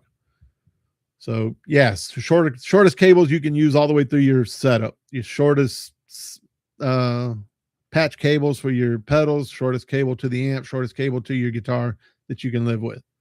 Try and do that. Anything else? We got the FX loop, we got buffers, we got, we can even talk about your pickups can make a difference, because your pickups, when you use fuzz, your pickup is trying to work off your fuzz pedal. It wants a direct signal, and that's why you have to be very careful when you're using a fuzz pedal and where you put it in your chain and what you're setting up to do, because your fuzz pedals love your pickups and it don't want nothing in between. If it could pick them up without having a cable, a cord, a wireless, or anything, it would, and be happy. But yeah, your pickup's going to be like Level Up said earlier, which I'm glad he mentioned because I did not know that, is using active pickups can also fix curly cord problems, so or coil cord problems. So keep that in mind. Tommy Karate, welcome to the show, man. Good to see you. Wish you got here a little earlier. Missed a lot of stuff here, but feel free, please, to go back and watch it if you want. Tommy Karate is a longtime follower over on X and spends a lot of time talking with us, so I enjoy him. But anything else? We talk cables, pickups, buffers, pedals, pedal chain, pedal order, what pedals not to use. Yes, I do have some cheap pedals in there on the wall, and they work just fine. I've got a $15, $14 compressor. It works pretty good. You know, nothing wrong with them. But yeah, guys, anybody else got anything? We had a pretty good show today, I'd like to think. I appreciate all you guys that came out here and hung out, all the questions, all the involvement. Made my day, makes it all worth it, makes it worth getting up in the morning, let me tell you. But make sure, if you're not subscribed to my YouTube channel, get subscribed. We're moving way up now. We finally crossed 1,000. We're working at 1,050 now. I'd like to get to 1,100. I'm on X. I'm on Instagram. I'm on TikTok. I'm on Facebook, Reddit, Buy Me a Coffee, everything. And they're all at Tom's Pedal Demos. You don't have to go searching for different things. You can check them out. Anything about volume pedals? We did talk about a volume pedal, Jeff, but we can run back over it real quick if you want. This is my volume pedal. It's a little, I gotta get used to how that works. It's a little Sonic Cake volume pedal. Volume pedals is, well, okay. I see where I went wrong. Volume pedals a lot of times are also expression pedals. You can use them. Most of them you can use for both. Again, this is a passive one, has no LED, so it has no power cord whatsoever. And you can put this anywhere in your board too. I noticed that I want to say it was Paul Gilbert, but I don't think so. Don't quote me on it. But I watch a lot of his board stuff. But somebody had this in the middle of their board. Well, not this one, but a expression / volume in the middle, so that they could turn off certain things when they didn't want it being said. But these, I use mine as an expression pedal. I hook it to my EHX Eddie. It also will go to, is it this? Yeah, the Chase Bliss Dark World and some other pedals. Most of these pedals, not all of them, use a TRS cable. Yes, there is something else maybe some of you guys didn't know, but TRS cables and mono cables are different. Do not use TRS cables as your guitar cable. or any of your other pedal cables, but I have to use a TRS with this since it is passive. And when I run it into my EHX Eddy, and I have another EHX pedal that takes it. But your volume pedal can go anywhere on your board. Most people do put it at the beginning so that in between songs, instead of using their volume knobs or stuff like that, they can just reach down with their foot and disengage everything. There's no button or anything. It's not like you have to click it or anything else. This one, I just push down when I want to shut everything down, and I pull it back when I want to get to cranking and jamming and blowing the windows out again, driving the wife crazy. So Undead Edgy just joined us. Topic was pedal order today and pedal chain. We've pretty much gone through it. You can go back and watch this again. I don't think everybody wants to hear it for the third time. A couple other people would come in late, but appreciate you getting here. And right now we were just talking about volume pedals. Volume pedal can go anywhere in your board you want. You can put it as your front pedal. You can put it in after your dirt pedals. You can put it at the back of it if you wish. It's not going to do much if I don't know. I guess if you put it at the end, it still turn your guitar down. You know what? I'm going to try that. I just want to see what happens. I've never done that. Mine, I use it as an expression pedal. I don't use it as a volume pedal. But remember, the biggest thing to remember, though, is that this and your wah pedals are different pedals. You cannot, this is not a volume pedal. It is not, this is a crybaby. So it is not a volume pedal. It is not an expression pedal. They do make pedals out there that can do more than one thing. You can research them and find them, but as just normal pedals, they're not going to do the same thing. So make sure that you know the difference and you get the one that you need. You get both. Make sure you put them in the right place. I guess I can't think of anything else. Anybody else got anything? Undead, is there anything that you can that you might want to bring up? You want to hear? You want to talk about? You want to tell us? We're always open to suggestions. It's the beginning of it. That's all right, Jeff. I'm just glad you made it, brother. But yeah, when we did the pedal chain itself, we had discussed it. Ever try an expression with a phaser? I've never just hooked one to a phaser unless it's because I only use it where they say that an expression pedal can be taken. You know, they usually mark it with an EXP. Like what did I just have up here? Like this right here, as you can see, right here, it says expression pedal. So I have found, and I have not gone against that, but you know what? It might be something I try, is I've never plugged my expression pedal into just the pedal. Now you can, I guess it'd just work as a volume pedal if I did that, is what I'm thinking. Yeah, this would just work as a regular volume pedal if I just plugged it straight in. So I don't know what you would get out of that. But again, it's what we discussed earlier. All rules are meant to be broken. Try it. Be careful, though. There are some things, if you hook them up together or hook them up the wrong way, you can damage a pedal. You can damage a guitar amp. You can do some serious damage to some of your stuff. So you must be careful. But if it doesn't say expression pedal, you're not going to be able to use it as an expression pedal because that jack isn't set up for that. It's just going to be a volume pedal. So if you've done it, tell us how it worked, if you were able to get something out of it. Because yeah, the way they're set up, of expression pedal jack is set up a certain way to do a certain thing. So if you go into just a regular jack, it's not going to, as far as I know, it's not going to do anything except for work as a volume pedal. And if you hook a wah pedal before it, you can get a wah sound out of it. So you can hook your wah up to your phaser. And actually you might get something that you really like if you like cool, different stuff. Hey, how we doing, Baldy Caster? Good to have you here. Getting a little late, but you got anything you want to ask? Anything that you're looking for? And you know what? I'm going to throw it out there also. If anybody that wants to go into my DM or message me right here, I don't know if I can read them later.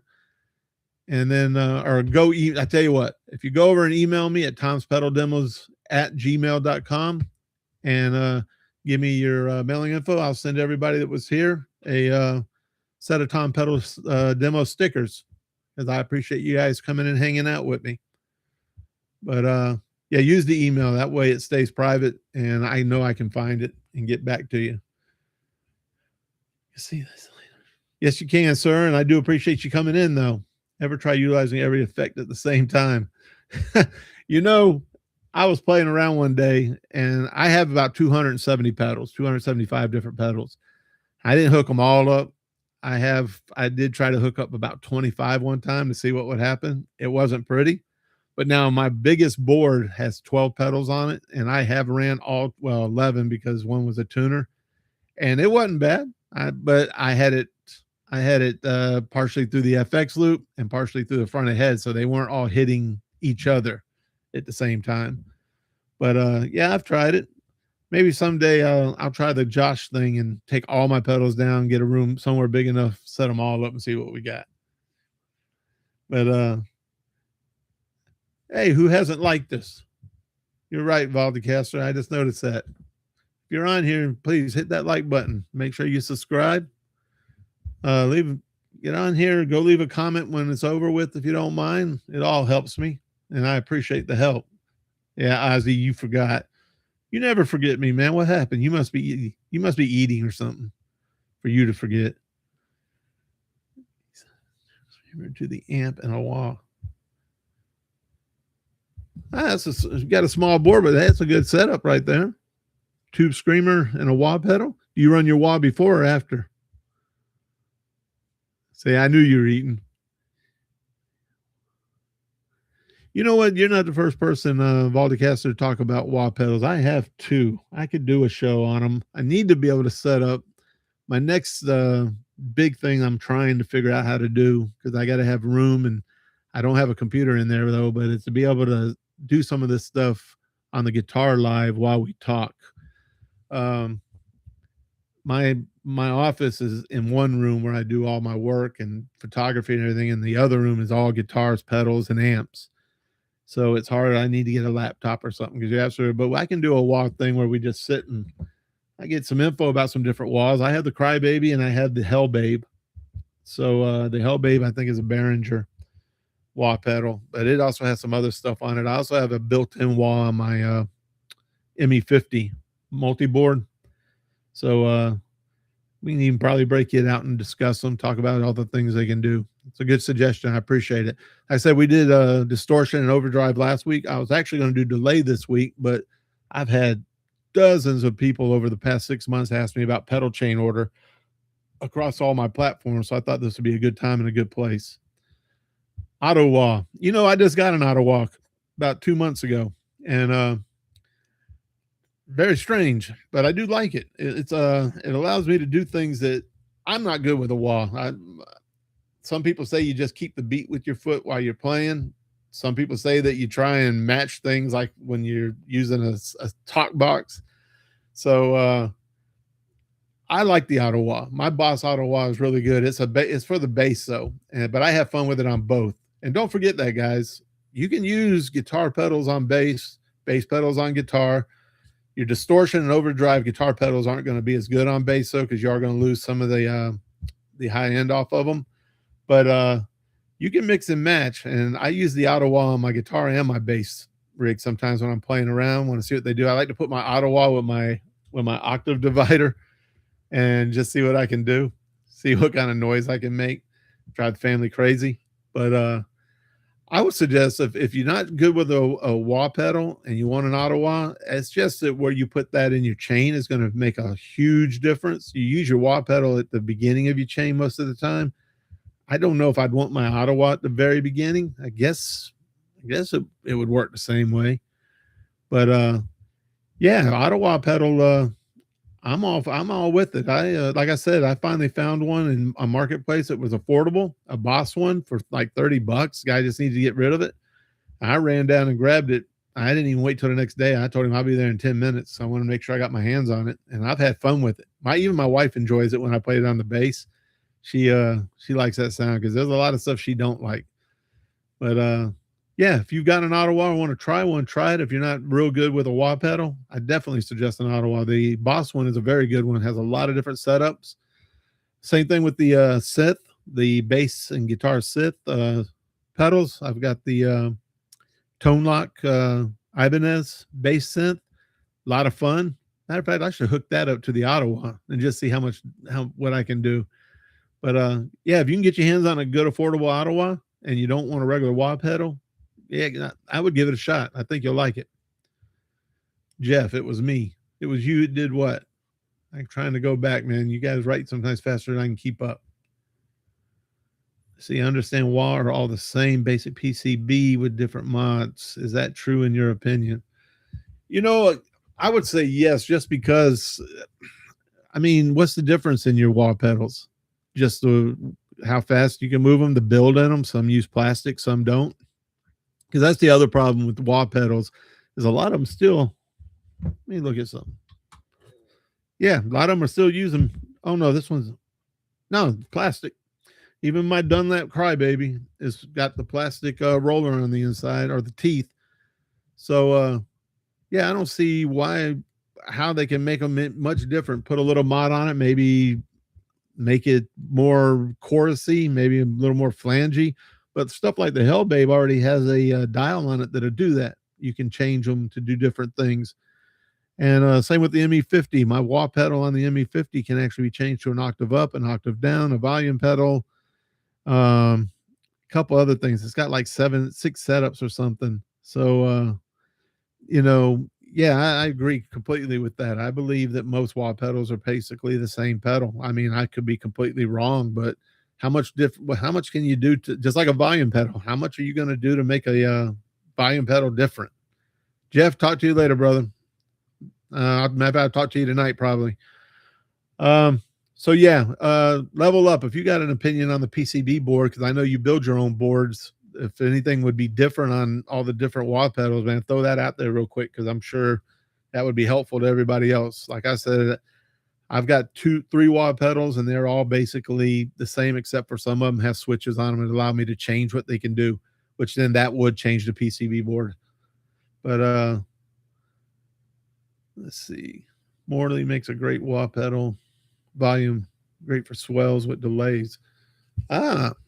Yeah, but you're still using a delay pedal separate, right? I mean, that delay isn't built into that wah pedal, is it? I've never had the Morley pedal. I'm guessing you're talking the Bad Horsey and their other one. But yeah, volume swells with the wah pedal are great. You can do the same thing with just the volume pedal. I'm guessing that the Morley is a wah and / volume pedal. Okay. So you can get it with both. And see, there you go. Level Up answered your question about the PCB board. He builds them, so he would know. And yeah, exactly what I thought. There's not going to be much difference at all. So if you're going to get one, it doesn't matter if you get a $50 one or if you get a $200 one, really, unless it's just got extra things on it you can do. Like the Morley, you can do wah and volume. And the Hellbabe has like 4 different settings and some tone settings on it that you can change. But the Crybaby, does one thing well, but it also will take a battery. It's got a battery compartment on it. But if you're deciding which one to get, it all depends on what you're doing. If you're playing live or you're playing at the house and when your wife yells and wants your attention and you need to turn down in a hurry, volume pedal will do all that. I mean, it's quick, it's easy. It's another chain though, so it's another cable. It can induce another problem later on. But if you like the Ottawa, try that. Heck, if you get the Boss one, it's got a buffer in it, so you won't have any much problems with it. Let's see. When I modify my copy in a moment, turn the one to a whammy. It's just yeah. See, there you go, and that's what the whammy pedal does. It's a wah, but you can change stuff in it for octave up, down. I think it is a couple other things, but the price shows in that. If you want to get that whammy pedal from Digitech and that, you're going to pay for it. It's not a $80, $90, $100 pedal. It's much higher than that. But you're right, and a lot of people are modifying them themselves. I've seen on YouTube there's a bunch of people who have put the mods out so that others that are good with a soldering iron and that can do it themselves. So yeah, that sounds cool, man. I'd like to hear that sometime.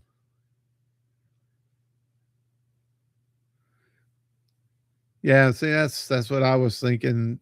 circuit. I mean, whoever's building something might add something different. That's why I'm starting to like a lot of these small builders, because they take something that we all know and love and they modify it just enough inside. No switches, no things, nothing you have to do. Just they put their own flavor on the inside of it, what they're doing. And when you get it, you're like, wow, this is really great.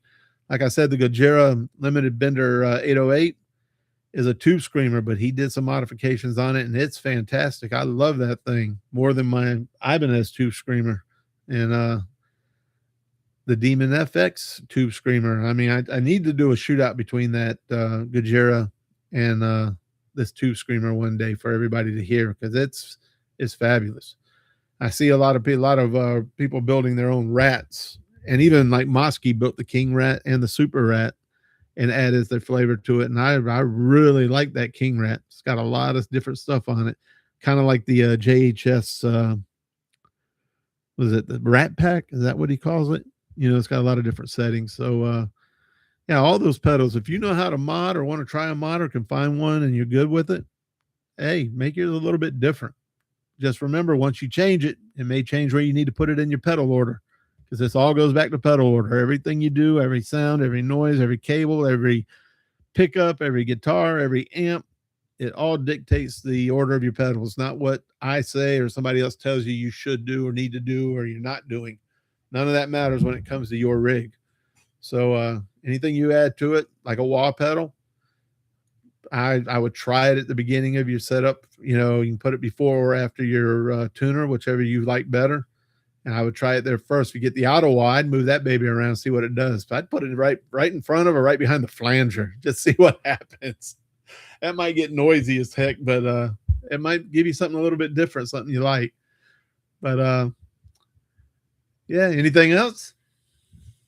Man, this has been a good show. I appreciate you guys. I mean, no, we don't have hundreds of people, but I'm small audience where everybody's involved. I'm very happy with. That makes my day. We're missing one thumbs up though. Come on now. Should be one more person out there hitting it. But again, subscribe if you haven't already done so.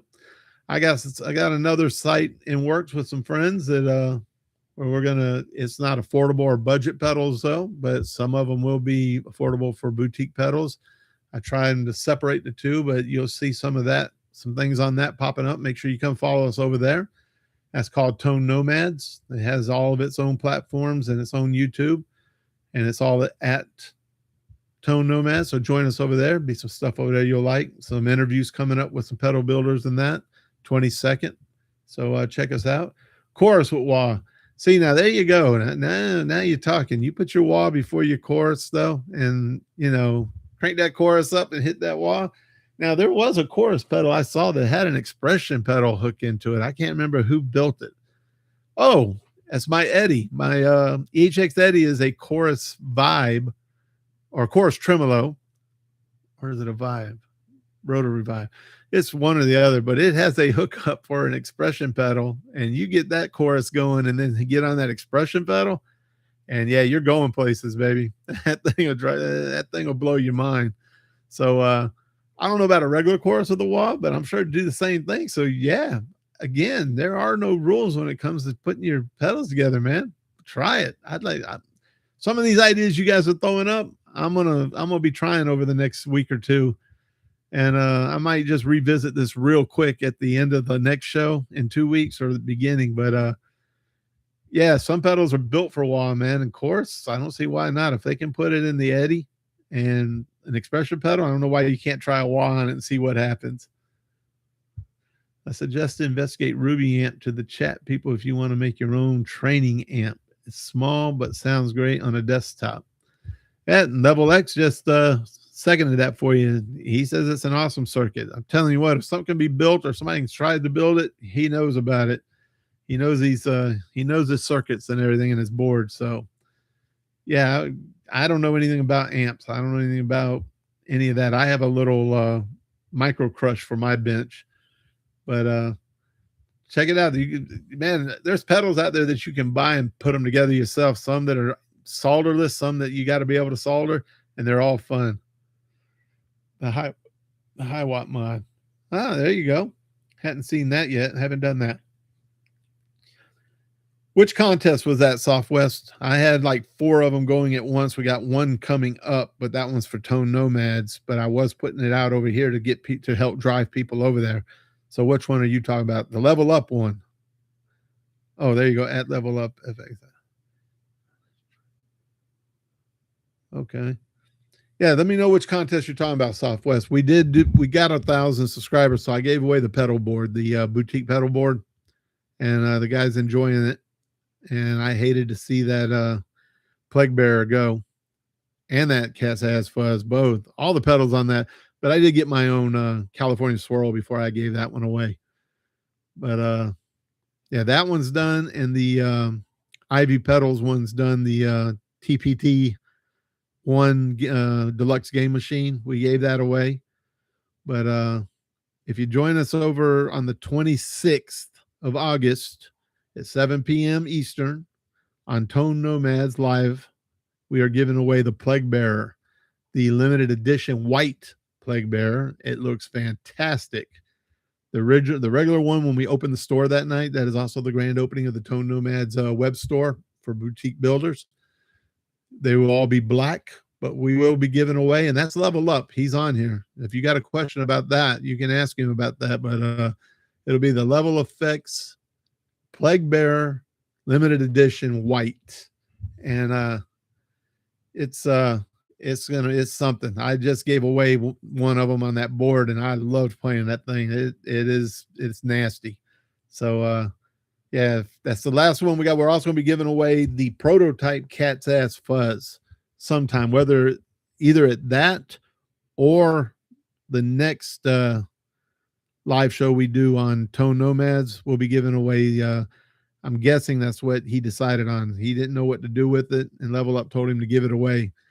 So he was kind of big on that. So we'll probably be giving away the Cat's Ass Fuzz, the prototype, the green one. It doesn't look like any of the others. Doesn't have a cat on it or anything. It's just painted green with a cool little design on the front. But it's a good pedal. Sounds good. Other than that, I think those are my last 2 giveaways for now. I had some people reach out and ask me about doing some other ones, but I had to slow down because I had so many going at once. But we'll see what we can get.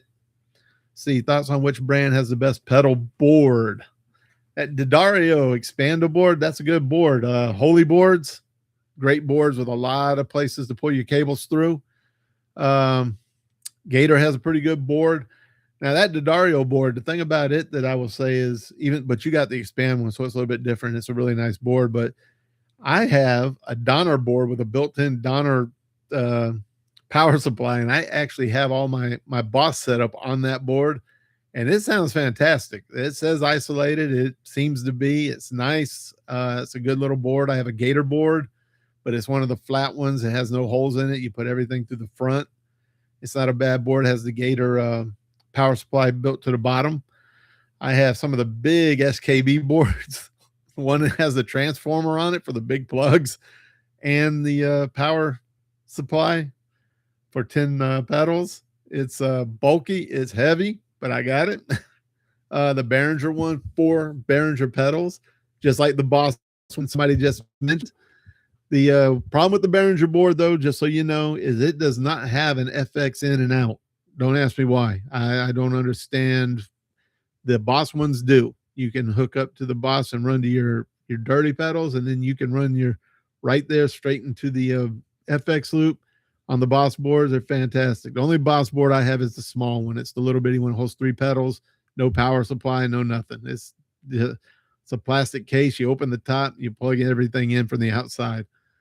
So no more Velcro. I'm going to order me one. You can do that. They're not bad at all. But getting back to that D'Addario board, it's a really good board. There's 2 or 3 other people that are doing the Expando boards, and they're all pretty nice. There's another guy that's doing one that you actually lock on a new piece. It doesn't slide out like the D'Addario. You actually buy extra pieces, and you can just keep building it and building it and building it. So yeah, you can get that. That Donner board, what I was going to get at with the Donner board is all those companies, Donner, Azor, Lucado, all of them build pretty much that same board with their own power supply. Some don't have built-in power supplies. they're not bad boards. They usually hold, they'll hold a good amount of pedals, anywhere from, you can get the small one for 4 to 5 pedals up to one that'll hold regular size pedals, maybe 12, 13, and be able to put the power on the bottom. Hold a lot more mini or micro pedals, depending on what you call them.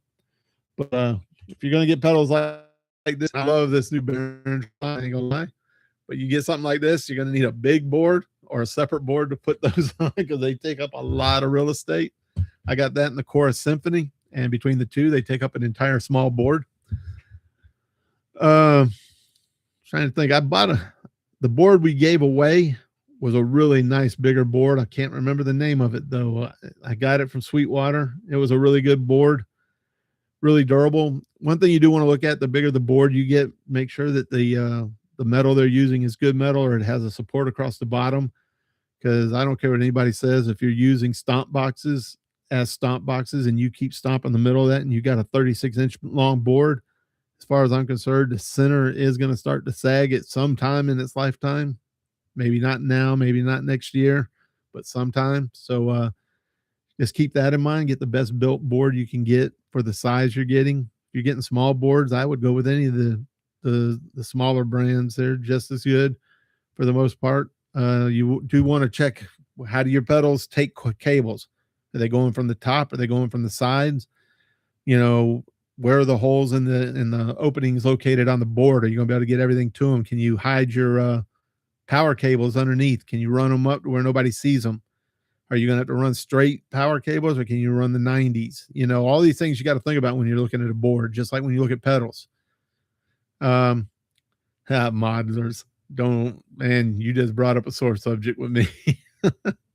I am an analog guy, and I'll be an analog guy to the day I die. I mean, I have a digital delays in that, but I'm not a modeler guy. I do have the Katana, and I love it, but I want the real thing. I mean, you can build anything to sound like something, but is it really that? Is it really? I mean, I guess I would have to have one of those the things with the lines through it, looks like a heartbeat meter, and play them side by side to see if they're exactly the same or not.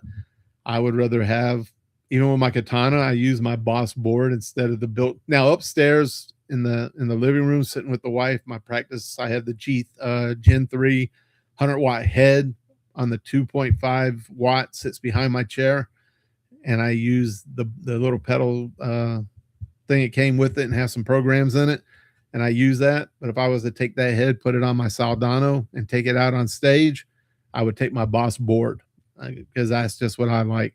Modelers are great. Don't get me wrong. They're fantastic. They have their place. They make it easy to not have to carry a ton of gear to the club, to the bar, to the stage, on the road. They make it easy for us old guys. Matter of fact, time will probably come, I'll get a modeler of some sort, whether it be a floor one or one small amp modeler with a direct out, if I ever decide to play again live. But they have a lot of good modelers out today. I mean, you can't knock them. That's what you like, if you like digital. But my opinion, my thought, I will always be an analog guy. I love collecting pedals. If you get a modeler, why you don't get to get all this fun stuff and learn about it? You get a few buttons and a digital scroll board that you go through, and you pick what you want. And again, there's nothing wrong with that. That's just not me. But then again, I'm a stat guy. I'm the only guy probably that would go into the local club with 15 people in it and take my entire Marshall stack in there and play, just because that's just what I like. Or maybe a half stack. I don't know. I'd have to see. But I'm just that guy, and that guy ain't right. I'll tell you that. But if you find a modeler you like, there's so many of them now and so good. But they do get expensive, $1,500, $2,000 for the good ones, $2,500. But yeah, if you're just going to plug into your computer and record music, or you want to go to the stage and you don't feel like carrying nothing, you got a bad back, or you just don't want to have to carry and set up, go in, put your modeler down on the floor, run it straight to the PA, and you're done. Or you're using an amp modeler, you just run right into that amp with just a cord, pick your sounds, and the guy sitting at the front of the house, moves everything for you. Nothing wrong with that. Nothing at all. Just not me. So my opinion, my thoughts is just I'll always be an analog guy with pedals. Does that answer that? I hope so. Yeah, that Boss BCB 1000 is a good board, dude. NAMM files are changing the price radically now. I haven't gotten into that yet. You know, somebody sent me a request one day and asked me if I would start demoing computer stuff. You know, all these programs and that you gentlemen use to record music and everything else. I mean, I think I got one, and it was for something else because I have a pedal that I have to change the files and put it into it. And it's just a noise pedal. It's a guy, he specializes in noise pedals. I got a barking dog in it. I got a baby crying. I got thunder and rain. And I got, a woman screaming. And that's it. That's what's in the pedal. So, and it was a free one. And I have thought about it because I also have people like to know if I'd start doing vintage rack mount stuff, you know, like the Art and the Digitech and stuff. And I would love to. But 3 things: room. Never used them when they came out because I was a straight to the head guy with my Marshall. And 3, that vintage crap starts to cost. But I've thought about both, and if I can swing them, I will try them. But yeah, so a lot of that stuff, Ozzy, you're right. The price has come down a bit on a lot of the digital stuff online and that. And a lot of these new boards and that, you get them and you can download stuff and just load it straight into your modeler and stuff. I mean, come on, technology is always going to find a way, right? Pretty soon the Terminator will be on stage running your rig for you before he shoots you. So it's going to where I got a feeling another 30 years or so, it's going to be all digital. If you own a Marshall, you're going to be the guy that everybody wants to see. Hey man, can I see your Marshall? I've never seen one. So, or your Soldano or your Engel or your 6105 or, 5150, all those things. But, now I'm an analog guy, but, yeah, Ozzy, you're right, man. Some of the files and that they're coming up with in the different programs, it's going to change the game a little bit. And again, those things you have to set your, pedal order. It all goes back to that. Go to your pedal order. So he says, Ozzy says that MVAVE and, MVAVE and CVAV are pretty much the same company. Sonic Cake and Soren all have very cheap, I'm guessing, files that you can use and pedals. So, something to look at there. Something I have not looked into. But I guess I'm going to have to expand my horizons because you guys are coming up with stuff that I don't come in here prepared for.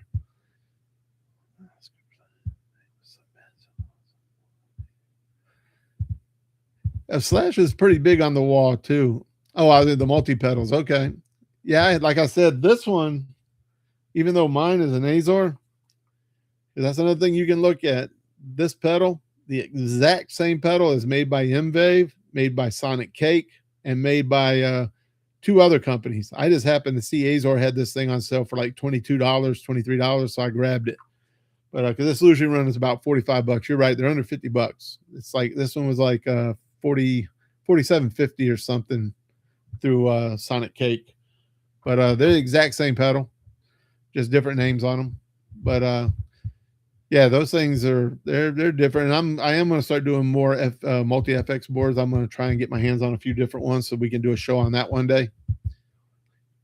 Let's see, Caster PD, in case someone like to check about the AC song. Oh, the Alice Cooper song. Yeah, Slash is big on wall. I tell you what, there's a few guys that can use the wall really amazing. Zach Wild. I know a lot of people think that Kirk Hammett overdoes it, but there's some songs where he does some really nice wah stuff in. Some of the Black Label stuff has some nice wah in it.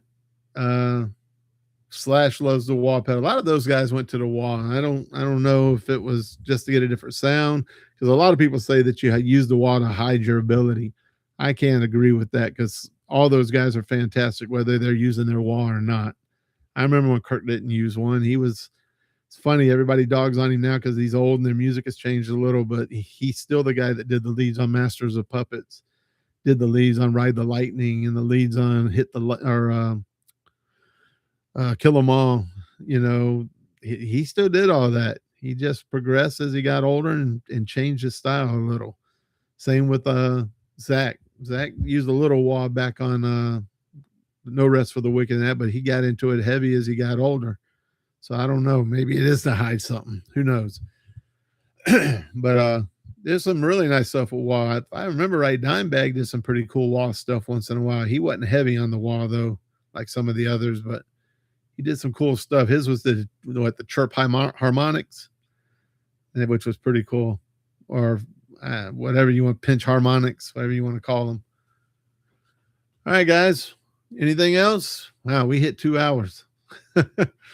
Anybody else got anything they want to throw out there before we go? Like I said, just a quick reminder then, make sure you subscribe if you're not subscribed. If you're not following me on all your platforms, you can find me at Tom's Pedal Demos. Go ahead, Valdicaster. I'm here. And, stick with me. This thing will get better and better as we go, just like my demos did. But I appreciate that, Valdicaster. I hope everybody else does have a good lunch and has a great day. And I appreciate those of you that came out, man. Thank you very much. And we'll grow and I'll get better. I promise you. Have a good day, and I'll talk to all y'all later.